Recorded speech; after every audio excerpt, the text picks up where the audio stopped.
नागिन 7 का लोग 2023 से वेट कर रहे हैं कि कब हमें नागिन 7 देखने को मिलेगा, क्योंकि भाई नागिन 7 के लिए बिग बॉस 16 का जो सीज़न था उससे किसी एक कंटेस्टेंट को चूज़ किया जाना था। और मैक्सिमम टाइम पर यही बात खबर निकल कर आ रही थी बार बार कि प्रियंका चहर चौधरी को चूज़ किया गया है। लेकिन भाई जब तक शो नहीं आ जाता तब तक भाई कोई इस बात पर यकीन नहीं करेगा भाई कौन सी एक्ट्रेस को चूज़ किया जाएगा एज अ मेन लीड, किस एक्ट्रेस को नहीं चूज़ किया जाएगा। और फाइनली भाई नागिन 7 हो चुका है आज से शुरू। बट इस बार की जो कहानी है वो बाकी सभी सीजन से काफ़ी डिफरेंट है। जहाँ पर हम लोगों को इनिशियली नागिन्स के सीजन्स में ही देखने को मिलता भाई उसके परिवार को मारा गया, पीटा गया, फिर मार दिया गया और उसका बदला लेती हुई वो नागिन सामने आ रही है। फिर नागिन और उसके दुश्मन चील, नेवला एंड ऑल इन सब की कहानियाँ दिखाई गई। फिर उसके बारे में दिखाया गया कि कैसे भाई नागिनों की नागिन जो सबसे बड़ी वाली नागिन होती है महारानी टाइप की, उनका लगातार आगे कैसे मतलब चलता गया सब कुछ।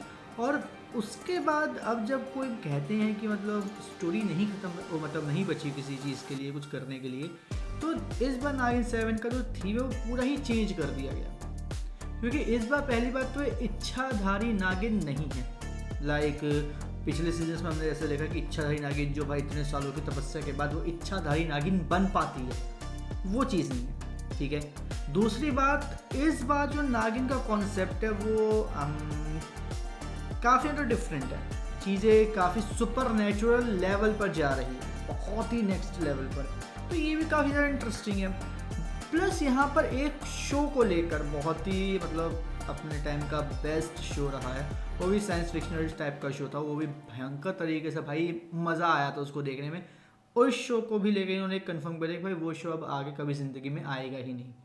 क्यों, अब वो सब मैं आपको बताऊंगा धीरे धीरे। लेकिन भाई आज के एपिसोड की बात करो, नागिन 7 का जो पहला एपिसोड था देखने में बढ़िया लगा। चीज़ें कुछ मुझे ख़राब लगी जिसको ये लोग अच्छी तरीके से आगे लेके चल सकते थे।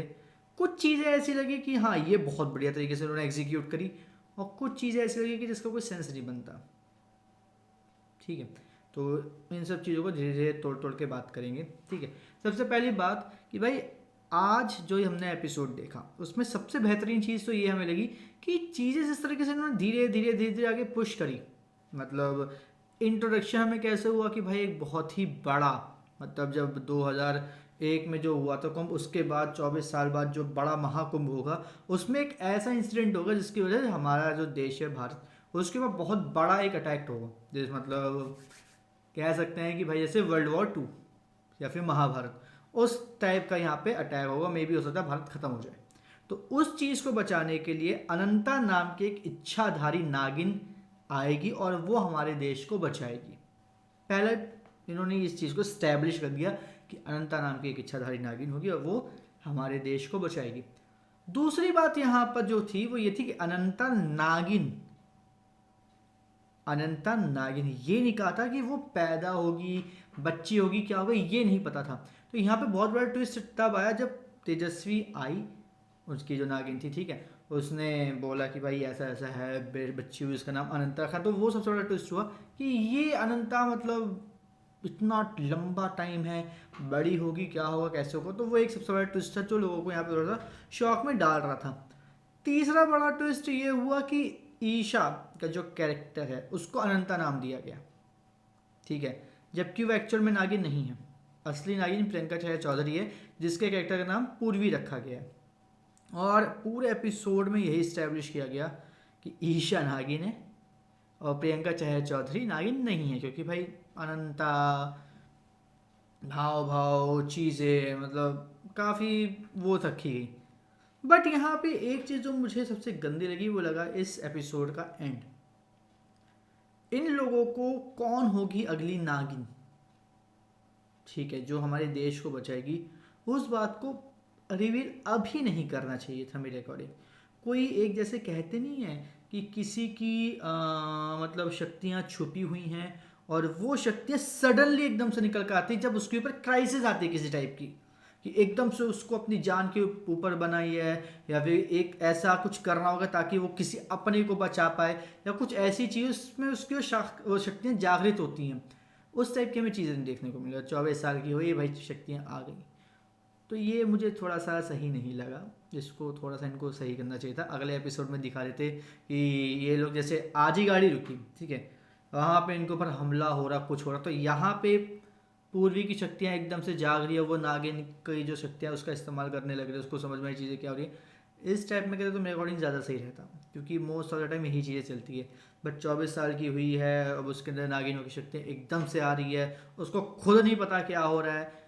वो मेरे ख्याल से चलो वो भी चीज़ ठीक ठीक करो, लेकिन एकदम से अपने रिवील, और मतलब आज के एपिसोड में इन लोगों ने जब सबके पोस्टर दिखाए थे और लास्ट में जो अब करंट की कौन सी नागिन होगी उसका पोस्टर दिखाने की मतलब टाइम आया, तो इन लोगों का जो भी एडिटर था, कौन था आई डोंट नो, बट उसने प्रियंका का लगभग लगभग 70 to 80% चेहरा दिखा दिया था ऑलरेडी रिवील होने से पहले।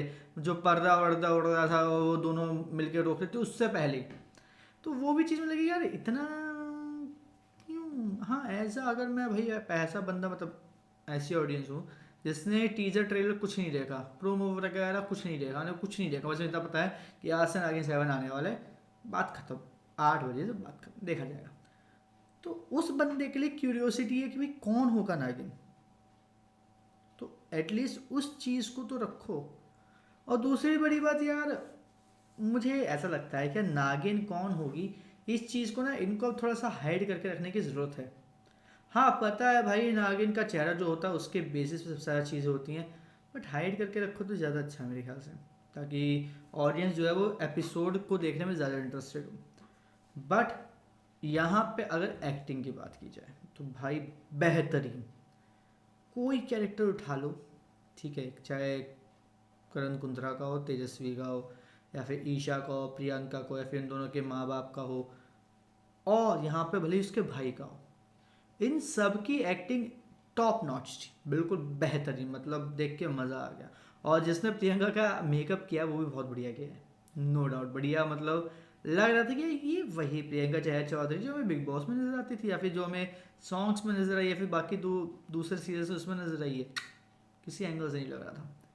अब यहाँ पर बात हो गई पूरी की पूरी नाग और नागिन फैमिली वालों से रिलेटेड, अब उसको साइड करते हैं। अब हम बात करते हैं आम आदमी की। आम आदमी इन द सेंस जो यहाँ पे हमें सबसे इंटरेस्टिंग कैरेक्टर देखने को मिला, वो कैरेक्टर हमें देखने को मिला है हमारा जो क्या कहते हैं, आर्यमन सूरी, जिसका जो मेन कैरेक्टर है वो नामिक संभाल रहे हैं, ठीक है। अब आर्यमन सूरी की जो अगर वाइब की बात करो, वाइब बढ़िया है, मतलब बंदे का ऑरा भाई खतरनाक है, मज़ा आ गया देख के उसके ऑरा को। क्यों बोल रहा हूँ, उस बंदे के हर बात पे डायलॉग है, शादी की बात हो तो डायलॉग है, उसके बाद अगर आप बात करो कि भाई फूलों की तो डायलॉग है, मतलब वो बंदा हर बात पे डायलॉग मार रहा है, और डायलॉग भी ऐसे हैं कि भाई बंदा वो बोले कि भाई लिख लो, आगे फ्यूचर में काम आएगा। तो ये चीज़ें मुझे अच्छी लग रही है, और कहीं ना कहीं मुझे ऐसा लग रहा है कि ये आने वाले टाइम में एक बहुत बड़ा मेजर रोल प्ले करेगा। हाँ पता है भाई करेगा, मेन लीड है, बट मेरा मतलब है major role in the sense comedy way में, या फिर बोलो कि एक एंटरटेनिंग वे में करेगा। जो कहानी चलेगी वो साइड में, बट एक जो एंटरटेनमेंट वाला जो है ना, वो कहीं ना कहीं एक ये पॉइंट कैरी करेगा, और बहुत ही अच्छी तरीके से कैरी आउट करेगा, जहाँ तक मुझे समझ में। प्लस इसका पूरा का पूरा स्टाफ, इसकी पूरी फैमिली बहुत अच्छी तरीके से कैरी करेगी आर्यमन सूरी की, याद रखना आप। दूसरी बात, आर्यमन सूरी का जो मुझे अभी तक समझ में आ रहा है ऑफिशियल जिस तरीके से बिहेवियर एनवायरनमेंट है, काफ़ी चिल और काफ़ी बढ़िया है, ठीक है। वो बंदा खुद भी और बाकी सब भी बढ़िया है, तो उसमें कोई दिक्कत वाली बात नहीं कि हाँ ऐसे वैसे होगा, नहीं, पूरा ऑफिस बढ़िया मस्त एंटरटेनमेंट वाली वाइब देगा हमें। बट एक चीज़ जो है यहाँ पे जो मुझे डाउट में डाल रही है वो ये, प्रियंका चाहे चौधरी का जो कैरेक्टर है पूरी, वो चाहता है कि जर्नलिस्ट बने, फुल फ्लेज जर्नलिस्ट। ईशा के कैरेक्टर अनंता के तरीके नहीं, जो जर्नलिस्ट की फैशन डिज़ाइनर एक टाइप की वो कपड़े पहनाती है, वो नहीं, फुल फ्लेज जर्नलिस्ट से बनना है। तो क्या यहाँ पे ऐसा पॉसिबल है इन फ्यूचर कि जब प्रियंका एक्चुअल में जर्नलिस्ट बन जाएगी और जो ईशा का जो कैरेक्टर है, मतलब अनंता जो है, जो अभी तक इतना ज़्यादा अपनी पूर्वी बहन पर इतना प्यार उमड़ रही है, वो उसी के अगेंस्ट में हो जाए, इज इट पॉसिबल? क्योंकि मोस्ट ऑफ द टाइम हम लोगों ने देखा कि ऐसा होता है, जो सबसे ज़्यादा प्यार करता है कि वही उसके अगेंस्ट हो जाता है। क्यों? क्योंकि वो उसके ऊपर अब जाने लगी है। ऐसा हमने देखा है, बट होप से ये कहानी इसमें ना हो, क्योंकि ये बहुत बोरिंग हो जाता है, तो ऐसा ना हो। लेकिन इसके साथ साथ ईशा का करेक्टर जो है वो हमें नागिन 6 में भी नज़र आया था जब बेकाबू शो चल रहा था, और वहाँ पर बेला का जो कैरेक्टर था जो ईशा ने निभाया था वो हमें प्रॉपरली देखने को मिला था। तो क्या ये हम कह सकते हैं कि बेकाबू का सीज़न 2 अब नहीं आएगा? कॉज आई विश कि बेकाबू का सीज़न 2 आए, मैं चाहता हूँ कि उसका सीज़न 2 आए, बट द पॉइंट इज़ कि जब ईशा का कैरेक्टर बेकाबू में हमें नागिन की जो टाइमलाइन है उसके साथ क्रैश और क्रॉस ओवर करता हुआ नज़र आया था, तो अब क्या होगा इन फ्यूचर? नागिन जो बेकाबू में जो बेला का कैरेक्टर था, ईशा का कैरेक्टर है उसका, क्योंकि ईशा का कैरेक्टर अब यहाँ पे भी अनंता के रूप में आ रहा है, तो अब होगा क्या बेला के कैरेक्टर का? एक तो ये पॉइंट हो गया।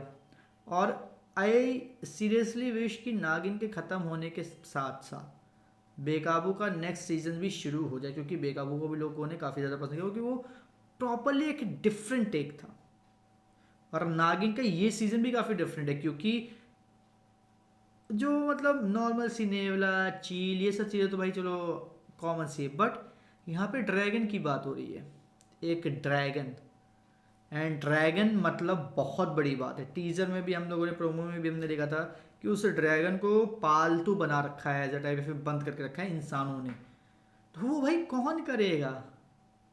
या वो ड्रैगन हमें एक तरीके से बताएगा कि वो एक चाइना का जैसे मतलब होता है कि चाइना को ड्रैगन के नाम से वो कहते हैं, तो वो उस वे में वहाँ पे लेगा वो चाइना इंडिया को अटैक करेगा, समथिंग लाइक दैट। तो ये चीज़ें काफ़ी इंटरेस्टिंग है जो मैं आने वाले एपिसोड्स को देखने के लिए हूँ। बाकी भाई एपिसोड बढ़िया था, बेहतरीन था, मैं तो बोल रहा भाई देखना शुरू कर दो, छोड़ना मत भाई, क्योंकि इस साल जो सीज़न है ये इसका कॉन्सेप्ट बिल्कुल डिफरेंट है।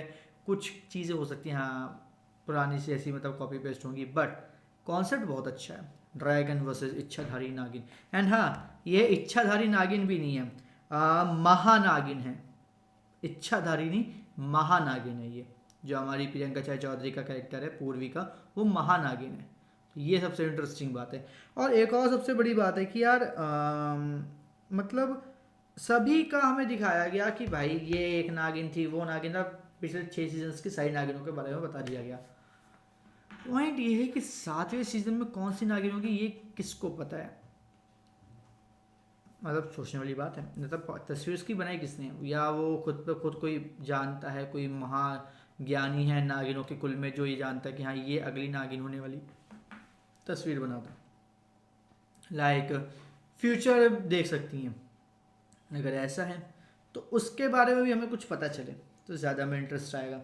और एक ये हम लोग कह सकते हैं एक बिल्कुल एक डिफरेंट सेक्शन हो जाएगा जिसको और भी ज़्यादा एक्सप्लोर किया जा सकता है। मतलब चीज़ें काफ़ी सारी जिसको एक्सप्लोर अगर चाहे तो इस सीज़न में कर सकते हैं, अगर ना चाहें तो बस बेसिक कॉन्सेप्ट और स्टोरी लाइन के ऊपर काम कर सकते हैं। बट अगर ये लोग एक्सपेंड करेंगे, थोड़ा सा डीपली लेके जाए चीज़ें, तो अच्छी बात है। चीज़ें खींचे कम, डीप दिखाना ज़्यादा प्रेफर करें ये लोग। बाकी कॉन्सेप्ट मुझे बड़ा पसंद आया, ड्रैगन वर्सेस महानागिन। सो लेट्स सी क्या होता है आने वाले एपिसोड में। बाकी आप हमें कमेंट करके ज़रूर बताइएगा कि आपको आज का एपिसोड कैसा लगा, और आने वाले एपिसोड को लेकर क्या आप इंटरेस्टेड हैं या नहीं हैं। और प्रियंका चहर चौधरी एज महानागिन, जो होपफुली कल के एपिसोड में हमें देखने को मिला फुल फ्लैश नागिन का अवतार, ठीक है, वो हमें कल के एपिसोड में देखने को मिलेगा नहीं मिलेगा, या फिर जब भी हमें देखने को मिलेगा उस टाइम आपका क्या रिएक्शन होगा कमेंट करके ज़रूर बताइएगा। और इसी तरीके से आप नागिन 7 के हर एक एपिसोड के रिव्यू से जुड़ने के लिए चैनल को सब्सक्राइब कर लीजिए, बेल आइकन को दबा लीजिए ताकि आपसे मिस ना हो हमारा कोई भी लेटेस्ट अपडेट।